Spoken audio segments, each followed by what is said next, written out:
I want people to feel empowered and to know that they have the ability to heal themselves.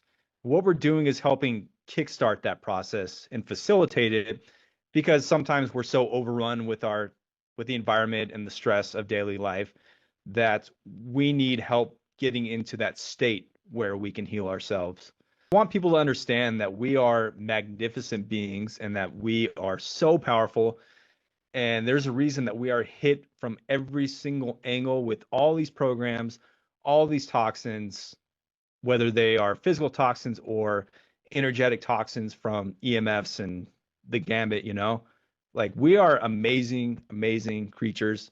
Welcome back to the Power and Purpose podcast. I am your host, Vanessa Soul. Thank you so much for joining me here today. And thank you for investing your time and your energy into tuning in today's episode.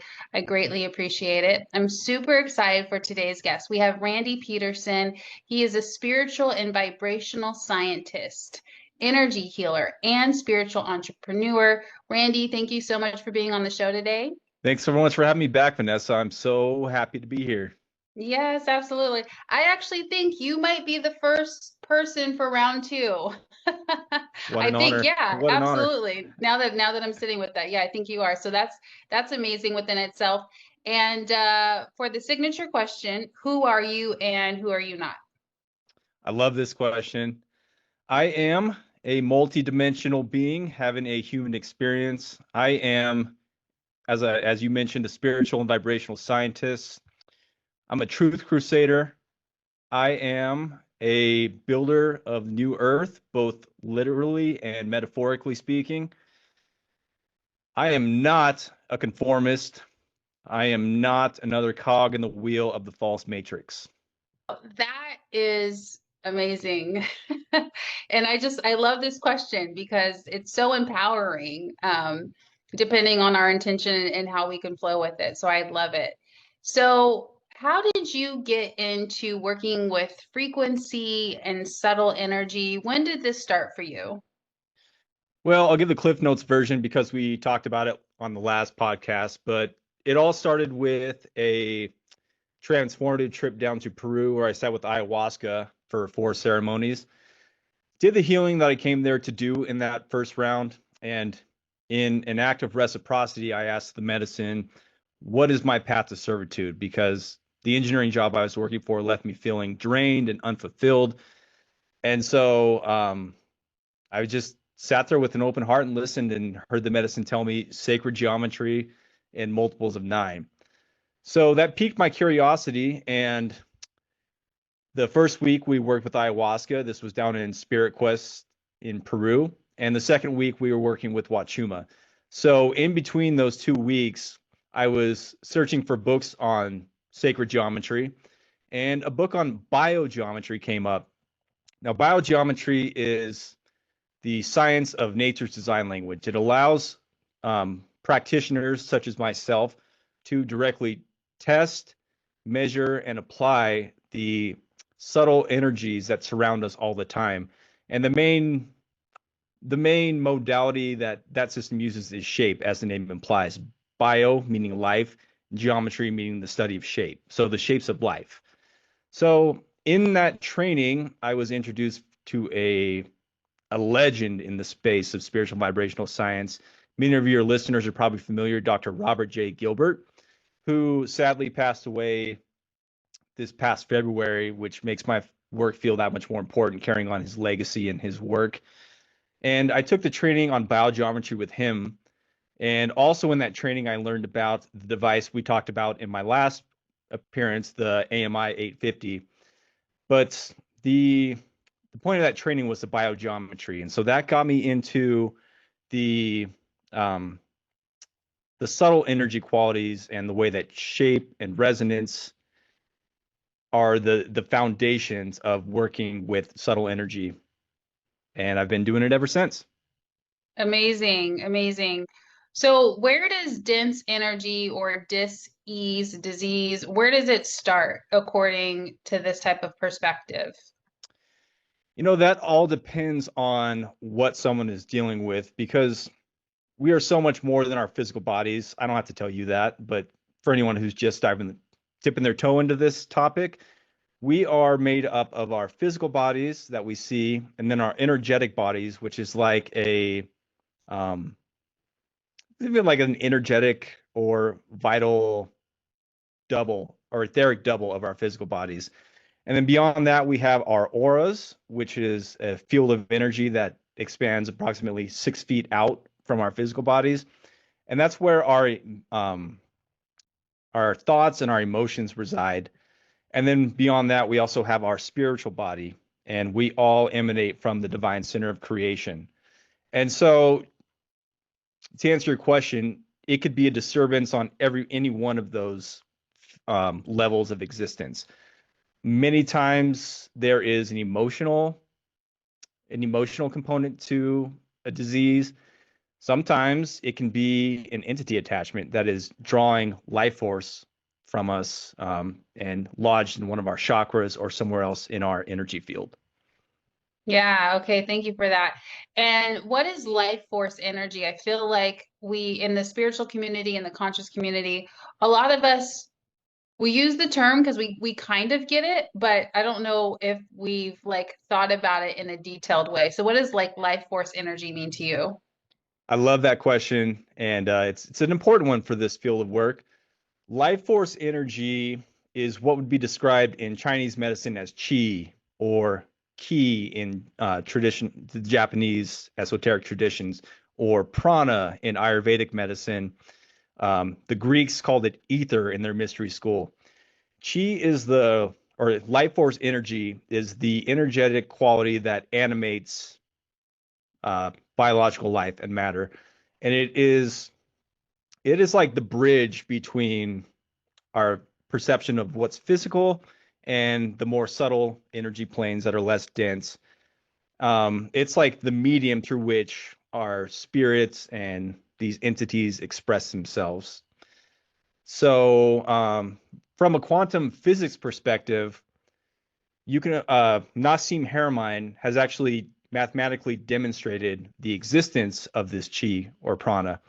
So, if you look at a proton inside the electron cloud of an atom, that proton would be the size of a pinhead in the um like in the Sistine Chapel. So imagine how massive that is. I've never been to it, but I've been told that it's massive. So like it's that small. And then within that proton, there are at the quantum level these tiny, tiny particles called Plancks, which is named after Max Planck, who discovered at least the theory of their existence. They obviously couldn't measure it at that time. So if you took these Plancks from one side of the proton to the other side of the proton, it would take you 40 trillion light years to get from one side to the other. That is how infinitesimally small they are. And at that level, the energy is so high that they create the possibility of what Albert Einstein described as spooky action at a distance or wormholes. So the energy is so high, and these particles are all connected that it makes possible what we as energy healers do. Wow, that is so fascinating. So, what difference does it make in our everyday lives to be aware of what life force energy is? Like, what's the benefit of of understanding it? Maybe not to the extent that, all the amazing knowledge that you said, but like even if we just break it down to its simplest form, because someone literally asked me this a long time ago, and I thought, well, that's a really good question. They said if I understand more about life force energy, like what difference will that make in my life? Yeah, yeah, valid question. Whether or not we believe it or embrace that, like the fact is we're in it. Like we are swimming in a sea of energy, and we can use that to our advantage. Modalities like Tai Chi or Qigong allow you to tap into that field of energy and energize yourself without stimulants like caffeine or, God forbid, amphetamines or any other unnatural source of energy. Um, I've really incorporated that into recovering from my workouts. and it has enhanced my muscle tone and shortened my recovery time. And it's also very advantageous in the work that I do because everything is comprised of this life force energy. Now, on this spectrum of life force energy, just like an electromagnetic wave has a vertical and a horizontal component when you look at it like this, like directly head on. So the primary motion of electricity is moving in one direction, and a magnetic field forms at a 90-degree angle to that direction of flow.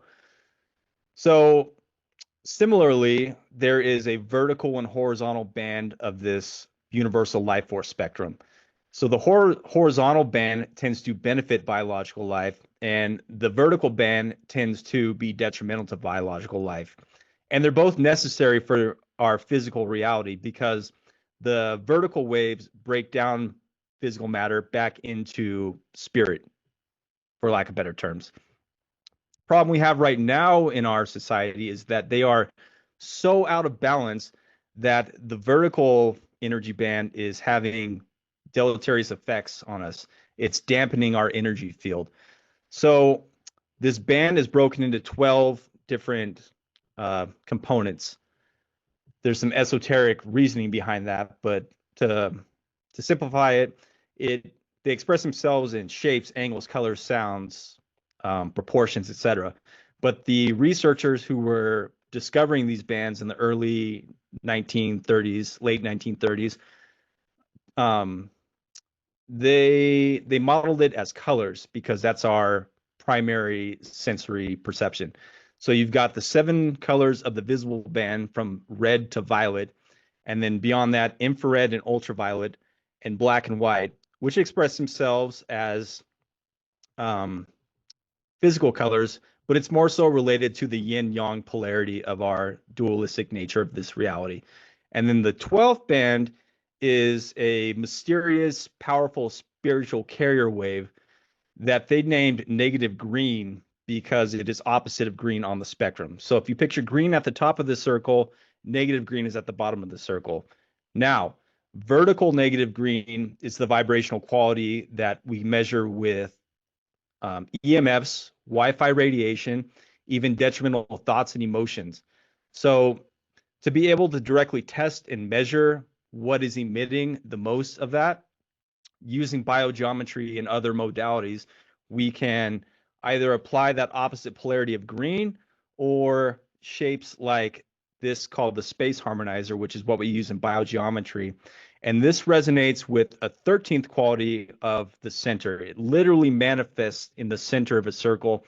This is the vibrational quality that is found in sacred power spots around the world. It's in our chakras, at the center of every one of our cells, literally at the center of every geometric shape. So when we can reconnect with that center, it will actually transmute the detrimental energetic qualities of vertical negative green and other vertical bands. Okay. And one of my questions, we'll have to come back to this one, but I'm just going to say it. How do we reconnect to the center? That's the question in a few minutes. But I'm going to backtrack for a second. How or why do we become so out of alignment? You mentioned we become out of alignment with these frequencies. How or why is that happening? There are a number of factors affecting that. Number one, the foods that we eat. We're eating GMO foods that are laced with pesticides, herbicides, fungicides, and so on. All of those create a resonant connection with these vertical bands. Heavy metals, any toxin you can think of is going to be on that vertical band. Now, the other thing to consider is that when you take in those poisons, everything is resonance, right? And so you were creating resonant tiny antennas in your body that soak up that energy quality from other sources. This has been well documented in science that mold loves EMFs, bacteria and viruses, if you believe those exist, absorb those bands. And so it really exacerbates the problem.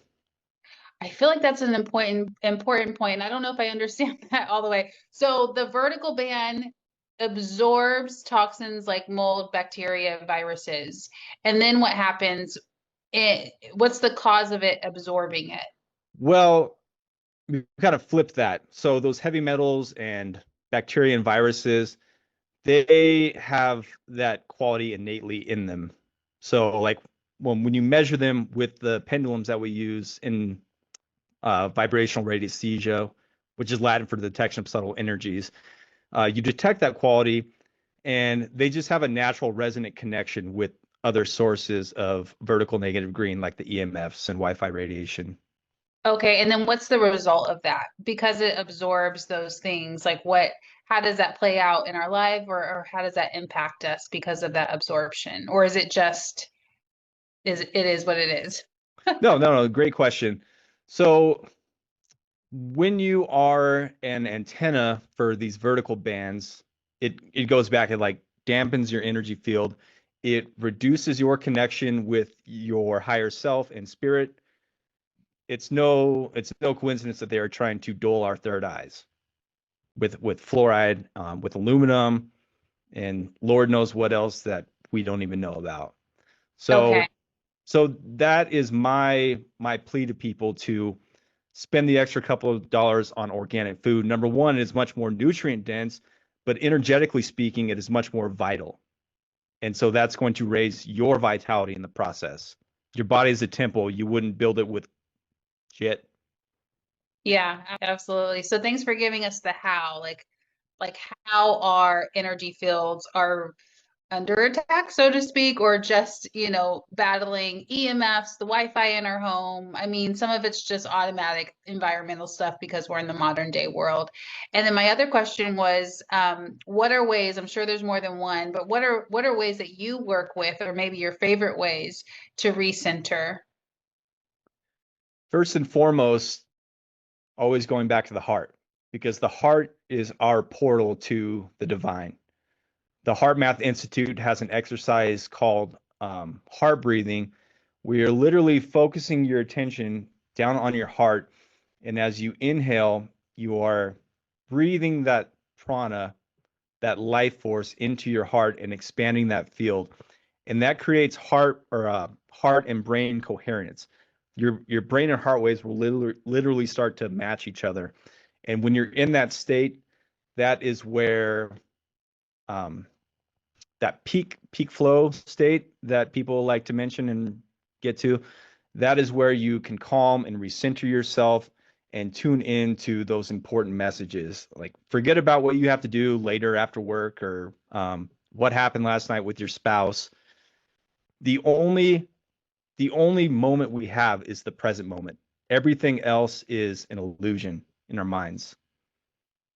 Mm-hmm. Um, Yeah, so that was one tool for recentering. Any other practices for recentering? That was a great one, by the way. yeah, thank you. Like the way that I work with energy and my knowledge of these bands of energy, I teach clients how to calm their nervous systems by just picturing a like flood of liquid light flowing down their nervous system. And that was actually something that ayahuasca taught me. In terms of like supplements, um, adaptogens. If you've ever heard the term adaptogens are a um, class of herbs and medicinal mushrooms that actually resonate with this centering vibration that we're talking about. So having some adaptogens in your arsenal, in your cabinet, in your supplement cabinet is great. What are some example of those? Let's see, echinacea.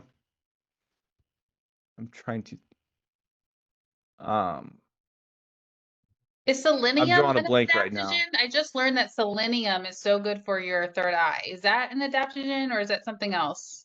I don't know for sure It's that one. it's the mineral that's in Brazilian nuts that are like $12 per nut at Whole Yeah, Foods. yeah. I'm so glad I'm not in the States right now. Anyway, go ahead. Um, echinacea for sure. I am to be honest, I'm drawing a blank right now, but if people just search adaptogens, Okay. then they'll get a list. And echinacea is actually a good starting point. So It I think is. that's a basic fundamental one that has so many other purposes. So if you start with that, if you're not really, you can get that in a tea form, a tincture, you can make it work. So that's a really good one. Yeah. Amazing stuff. So I want to shift gears a little bit. So everyone else, hang on. Randy and I are ready. But I think this is going to be interesting. So what is your perspective on the false matrix? That's a fun question. I love diving down these rabbit holes. The false matrix to me is literally a false overlay on top of the organic holographic matrix. We are, I've concluded at least, we're living in a simulation. Our spirits come here. It's like a first person player video game, and we come here to up level our soul, to learn the lessons that our souls need to evolve. Um, there is a purpose and natural reasons, I guess, for the existence of these dark entities. They're like the resistance that we need to pump spiritual weights, is how I look at it. Um, Again, I think it's gotten a little out of balance, and that's where people like you and myself and so many other light workers, energy healers, we're all here. We all have a purpose to play. That's why we incarnated at this time. Um, I've got some differing perspectives on the moon, which you and I have had conversations in the past about. There is Rudolf Steiner in his work describes it as the Earth has gone through multiple evolutions, and basically the moon is a part of the Earth that couldn't ascend to the next level, and with it are left all the entities that could not vibrate at a high enough state to get to that. Then you've got the David Icke notion that it's a false satellite that was not here originally, and it's actually an artificial construction, and there are different entities and aliens inside of it, maybe on the dark side of it that we never see, that are using the moon as a transceiver, which means that it sends and receives signals from Saturn, and that's overlaying a false holographic matrix on top of what we see from us now. And back in biblical times and ancient times, people were actually they were able to perceive these demons and entities, but over time, as a result of the focus on our mental evolution, which was a natural part of our cycle, our etheric bodies retracted, and we were not able to perceive these entities around us. But make no mistake, they're around no matter where they came from or what the origin of the moon is. Right, right. I love this theory. I love this theory. It's slightly different from the one that I'm subscribing to this year. I'm curious, what is it? I feel like every year I go through a different belief with the moon. Even as an astrologer, I know it's closer to the satellite theory. It's closer to the satellite theory, but we're not really sure, right? And like what we do know is that there's ancient civilizations that documented that there was no moon when they were around. Exactly. Yeah. So that I feel like we can't argue with. And not that it's, I do feel like it has a role here now. And I think that, flexing that spiritual muscle per se is also our navigation through this quote unquote, for this conversation, we're referring to it as the false matrix. Um, I think I use like typically I'm like, oh, we're in a dream within a dream or a simulation within a simulation. But you could Right. also just say it's like that extra layer, like Randy described it. Any thoughts on that, Randy? Like, yeah, it definitely has a purpose to play. Yeah. I don't think that we could know the warmth without the cold. And I think that we're all crystallized thought forms in the mind of God. And so Mm-hmm. even evil is a creation of God so that it can know itself, right? Mm-hmm. You need that Mm-hmm. duality. You need that opposite perspective for um, context. Yes. And I'm going to drop a book right now because I struggled with that concept for a very long time. I mean, almost too long. It wasn't helpful. It was kind of destabilizing for after a while because I was trying to figure it out. But if anyone needs a book, it's called The Right Use of Will, and I forgot the author's name. Yeah, I was gonna guess, but I'd rather not. It's called The Right Use of Will. It's a channel text, so she channeled some information from the universe from God's perspective, and they go into that concept a lot more. So for anyone who that resonates with, have you ever ran across that book, Randy? No, I haven't. I need Okay. to Yeah, check it it's out. it's it's pretty good. Yeah, amazing stuff. So so how does the inner or energy field, is there any kind of relation between the simulation or the matrix that we're in? Is it even more important to see things from an energetic perspective, less important, neutral? How does that impact us? People have free will. They can go through life not acknowledging it, but my life has improved significantly since I have acknowledged the presence and live my life accordingly. It's like it offers cheat codes in life, especially if you can measure these subtle energy qualities. So let's say that I am trying to find a sound frequency that matches the like a physical substance. I can tune into that physical substance with my pendulum, slowly lowering the string length until I reach a a harmonic string length that I start to feel a pull on the pendulum, and then it starts to rotate clockwise. And that tells me that I've created a resonant link between my energy field and what I'm measuring, right? So then I've got a transducer or something that produces a broad range of sound frequencies. I can slowly dial that up while I have my focus on both the item I'm testing and the sound frequency.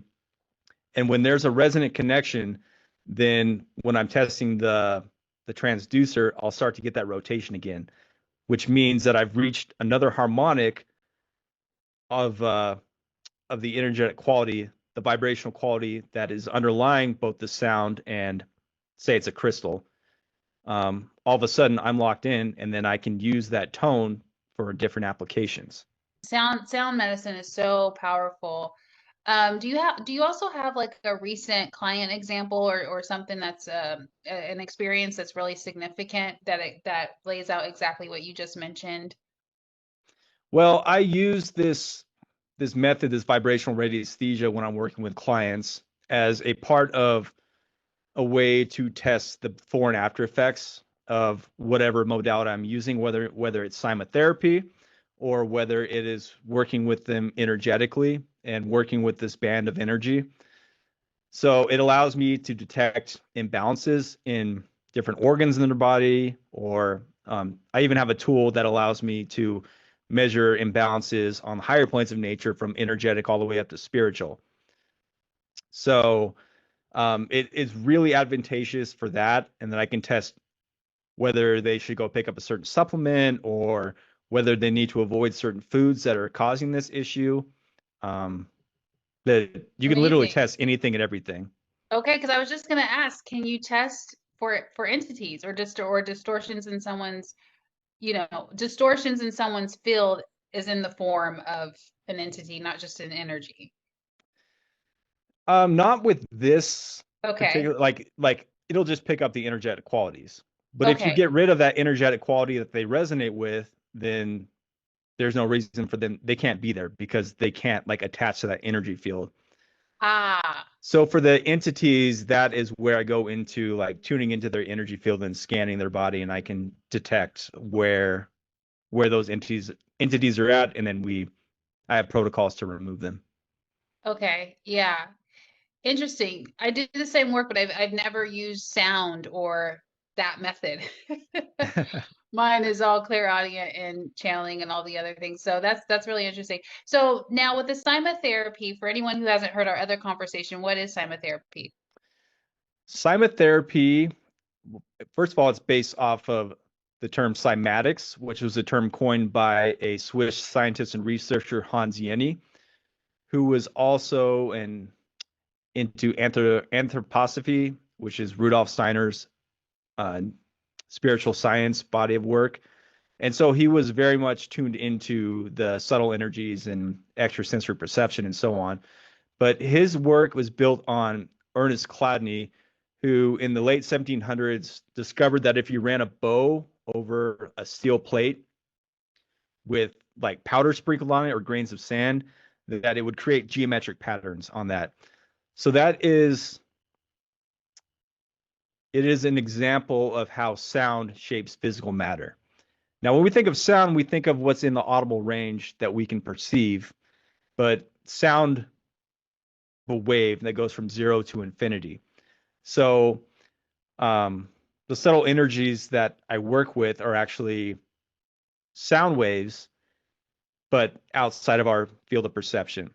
So cymotherapy was named cymotherapy in honor of Hans Jenny by the British osteopath who had the idea that if we recorded the sounds that cells make in a healthy state and play them back to the body, then there is a good chance that we could promote healing by restoring vibrational resonance with cells.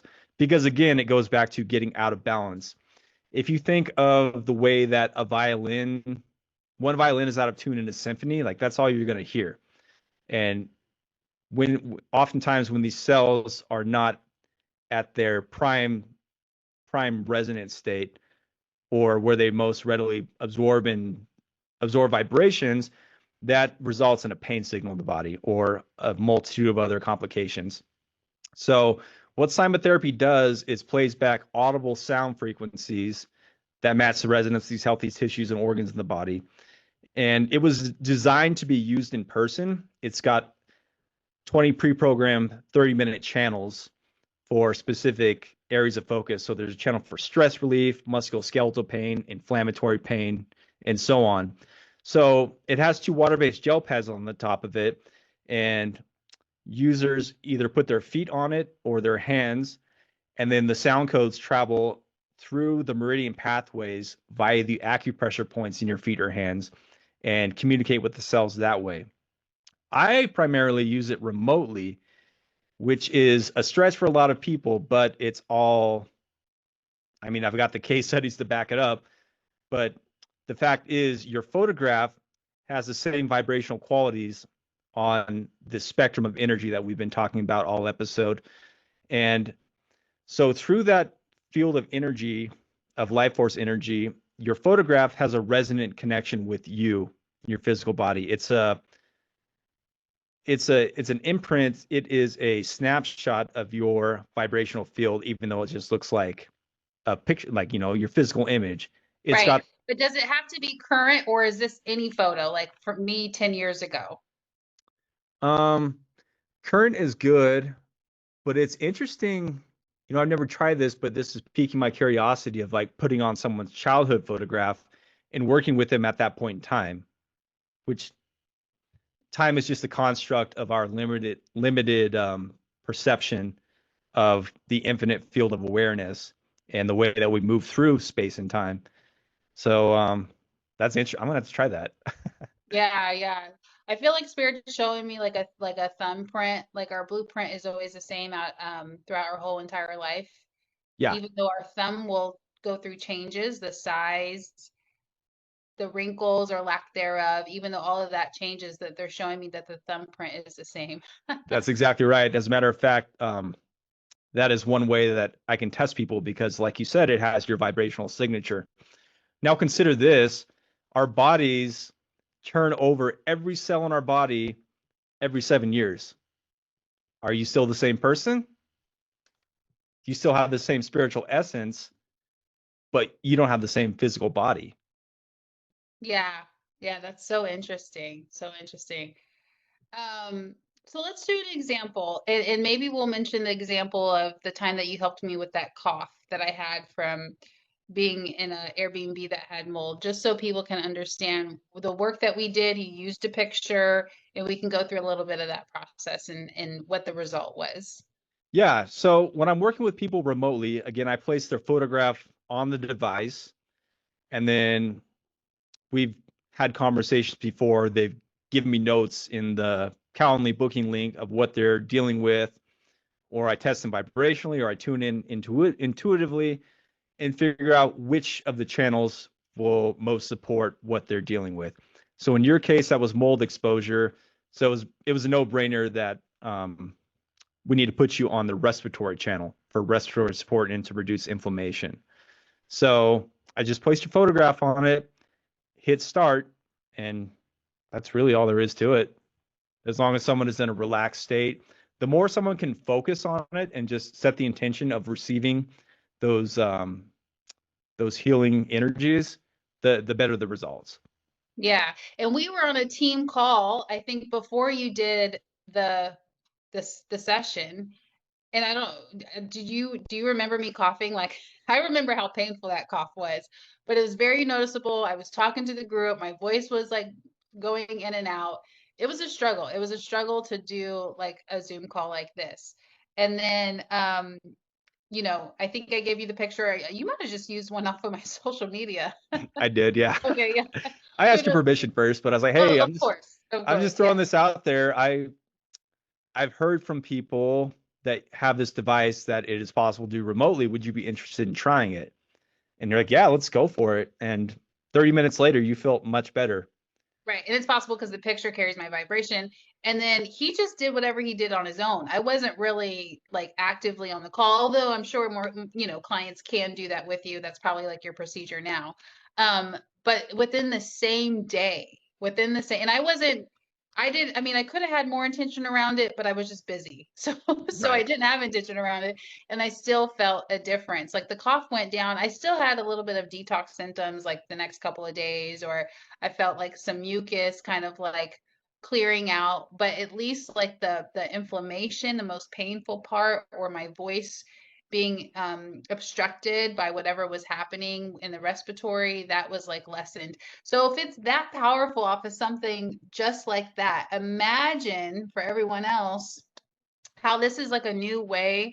And it's not even that new, I think, but you know, we want everyone to know that it exists, because you know, healing is energetic healing, energetic integration, addressing distortions, densities, energies, emotions. There's so many ways you could do it. You know, cymotherapy is not the only way. You know, Reiki is one way, and there's so many other ways that you could do it.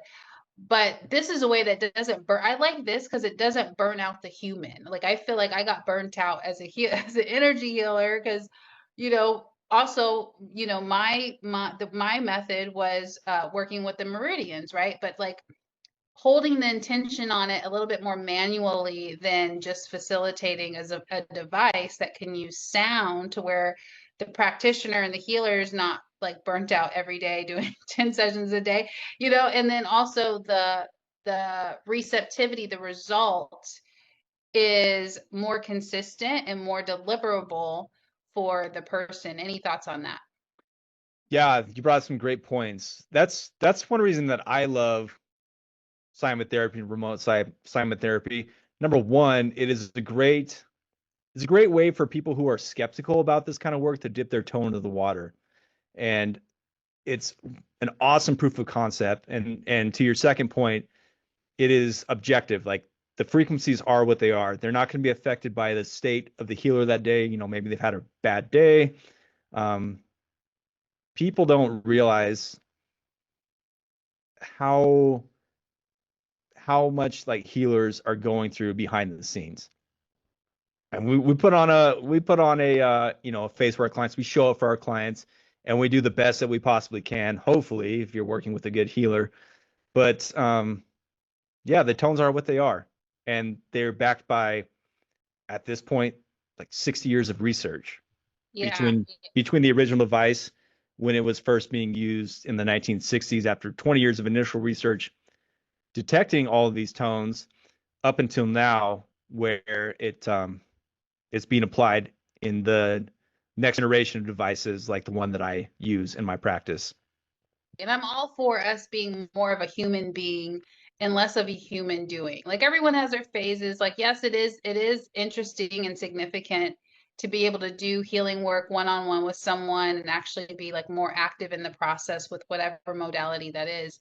But eventually, because we are sensitive to energy and messages, and we have like 6 of the psychic senses all on at the same time, and then trying to operate with like Wi-Fi and computers and lights, like the the probability of like burnout or just wearing down or having to take longer periods of recovery, it's not, I'm not going to say it's like a negative thing. It's just, um, if we have sound therapy, cymotherapy, the tools like this, it's like this will empower us all. Then the healer, like Randy, the healing facilitator, can facilitate the session as opposed to actively having to do and manage the whole session, if that makes sense. Totally, totally. Amazing stuff. What else do we need to know about the biofield, about energy, clearing our energy, resetting our energy, anything like that? What else do we need to know here? I think it's worth noting that in spite of everything that I offer, that you offer in your services, I want people to feel empowered and to know that they have the ability to heal themselves. What we're doing is helping kickstart that process and facilitate it, because sometimes we're so overrun with the environment and the stress of daily life that we need help getting into that state where we can heal ourselves. But I want people to understand that we are magnificent beings and that we are so powerful. And there's a reason that we are hit from every single angle with all these programs, all these toxins, whether they are physical toxins or energetic toxins from EMFs and the gambit, like we are amazing, amazing creatures. We are special in this universe.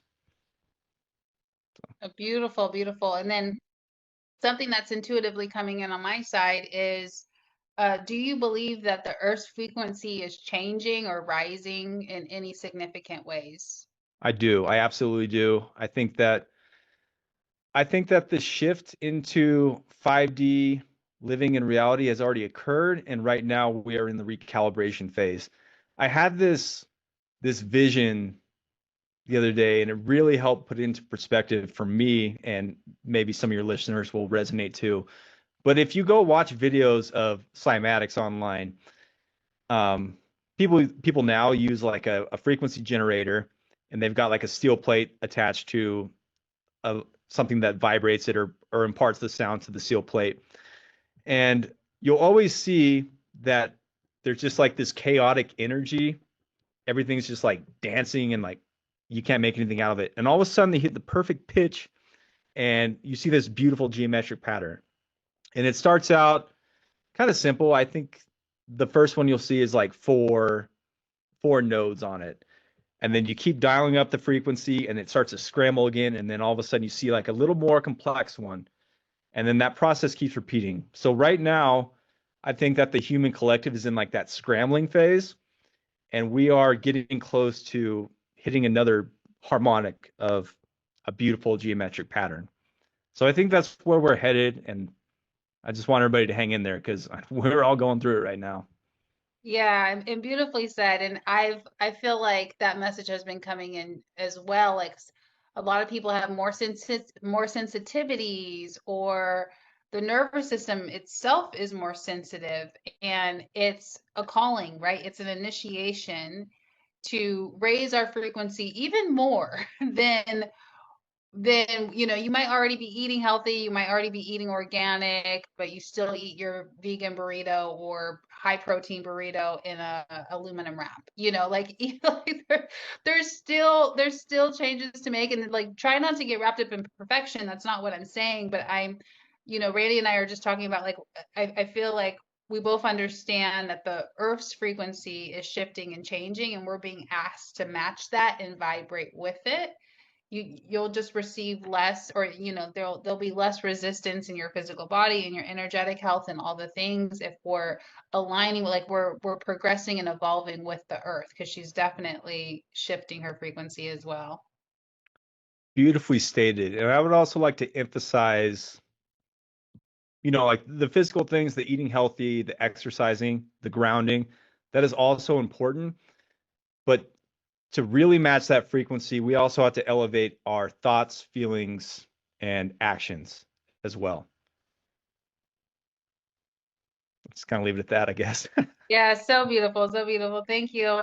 It's been a pleasure and an honor to have you on the show again. Do you have either a book recommendation or a powerful quote, whether it's your own or someone else's, that you want to share? I think I might be paraphrasing it, but Albert Einstein once said that great spirits have always encountered resistance from mediocre minds. And That to is a me, really good one. that really hits home. Had the opportunity to visit a friend in Switzerland recently, and I was visiting Rudolf Steiner's this building he designed. And I didn't realize this about him, but he was heavily persecuted during his time by people that couldn't quite grasp what he was bringing forward. Um, the original building was actually burnt down on Christmas Eve. And he is now regarded as one of the most brilliant minds of the 20th century. I really encourage people to dive into his work if you're curious. He was a mystic and a seer in the late 1900s, early 1900s. He actually had to flee to Switzerland from Germany because he saw, like, you know, in the astral, the forces that were fueling the Nazi regime and what they were doing. And he I started haven't heard calling, that part. Oh my yeah, God. and he started calling that out, and he had to flee for his life to Switzerland, Oh go wow. go So hide in the interesting. mountains. Okay, okay. Very, very good. Amazing. So if this conversation resonates with you, please connect with Randy. His work is amazing. I've experienced it. He's helped so many people in our circle of people that we know. His Instagram and Facebook is linked here in the description, and then also his website is linked. His website is 4ethers, so the number 4, ETHERS.com. And Randy, what is one powerful way that people can work with you? I've been really embracing my what I call custom vibrational healings, and it is a three-pronged approach. So I'm working with clients, you know, remotely, typically, because everything I'm doing is through quantum physics. So I start by doing an energetic clearing and activation of people's chakras, their auric field, and their nervous system by working with these energetic qualities that we've been discussing. And then we go into their Akashic records, which I also do Akashic records readings. We go into their Akashic records and connect with their higher self, their team of guides, every benevolent spirit that is there for their highest and greatest good, and moving them forward on their path to servitude. And that really helps us dive in and do very specific healing work and activations that they need in that moment to propel them to the next level, to get them to that higher frequency. And then we lock it in with a cymotherapy session at the end. So you get a taste of everything that I do in an hour and a half. And I'm so Yeah. proud of it. I love doing it with people.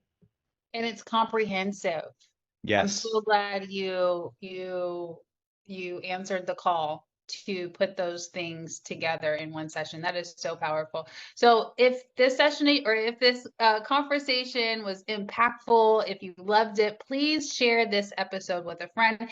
Just pick one friend. If you're not sure who to share it with, pick someone that is working on their energy field or someone that's a skeptic with energy medicine. This would be a great way for them to just see the results themselves without the fluff, without the BS, without the woo-woo stuff, so to speak, and they can just experience it directly. So share this episode with one friend.